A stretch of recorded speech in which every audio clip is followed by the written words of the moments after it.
Hello, my name is Nicholas McCarthy. I'm going to be talking about the far-right party gaining popularity in Estonia and why it's problematic. Now, Estonia was once a part of the Soviet Union, but was able to break off from it decades ago.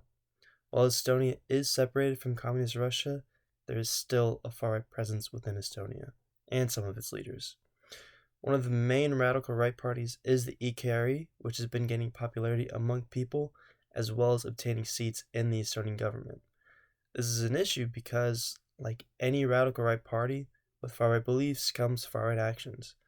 In 2018, the EKRE was able to get 19 out of 101 seats within the Estonia parliament. The more concerning issue, though, lies with the Prime Minister, which at the time invited the EKRE to join a coalition government and gave 5 out of 15 ministerial positions to EKRE members. Just to put that into perspective of how negatively this affects our government, is one of the EKRE MPs named Jack Madison, who made comments on the Nazi economy, noting how it brought effective results. Ideologies like these can be very dangerous for a nation, and an increase of popularity of these views is even more dangerous. A big issue with the ability to spread their message is Estonia's policy regarding a free media which can allow for negative content to be tolerated.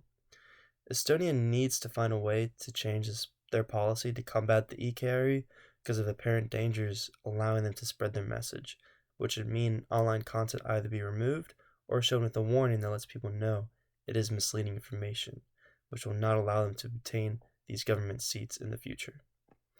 Now, Estonia has a very accessible internet and very few limitations on the content you can find across the web. Some of the content that could be removed is content regarding defamation and online gambling websites due to the Gambling Act. This essentially means that there isn't any law or protection procedure in place to fact check information or remove threatening propaganda that could be taking place. One comment by Martin Helm at first glance doesn't seem to be harmful until you think about how it impacts Estonia's relations with other countries.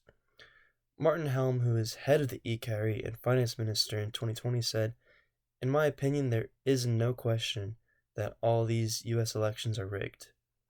This quote doesn't seem harmful until President Kajulade notes, "Politicians have damaged our relations with our allies and have sown doubt on the Estonian democratic elections." There is hope that this rise of the radical right in Estonia will slow down, as the Prime Minister was switched out with a person who expresses more centrist claims. And while the EKRE only had seats between 2019 and 2021, their social media presence has not declined. You may be thinking that since their own government has not declined, that they're not an issue. But if they were able to gain votes once not too long ago, they could surely do so again, if the Prime Minister was to simply be replaced by someone with similar views to their previous one. What makes a policy change so necessary is because of how easily the government could switch. It would ensure that even if the EKRE received seats, they wouldn't be able to bring popularity to far-right ideologies. Given that they are still around and no less popular, they still present a serious issue. The EKRE, along with other right parties, use different methods to gain views. Some of the several tactics used to gain views and build more of a community are through themes of an anti-Russian stance, European integration, the idea of family values, and a theme of refugees that all comes together to form the messages being spread through not only the EKRE but other radical right parties.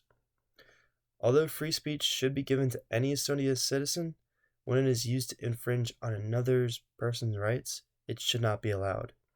While the EKRE may be entitled to the free speech under their policy, it is causing issues for journalists who are trying to get their words out against them.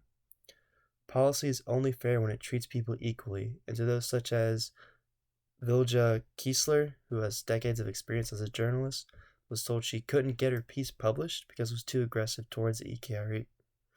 This caused her to resign from her paper as she was working at. And although this isn't direct censorship, this is still a problem. The EKRE are able to put their message out without being censored, but are causing those who speak out against them to be silenced. The problem is that Estonia boosts a free media concept, so you wouldn't simply be able to censor the EKRE, but something needs to be done to combat their growing views so that Estonia can remain a free state and maintain its civil culture. Some of the ways Estonia could start working towards better media policy is by recognizing the negative messages put out by the e-carry. They could differentiate their messages by the use of which they are talking about, whether it's anti-Russian or the false family values presented by them. Members of the e-carry have shown beliefs and values that directly correlate to Nazi beliefs and should not be able to gain popularity. With their ability to gain seats in the Estonian parliament and destructive output of views being present, they must not be allowed to gain popularity, or it could be devastating to Estonia and its people, which calls for a change in the media policy for Estonia.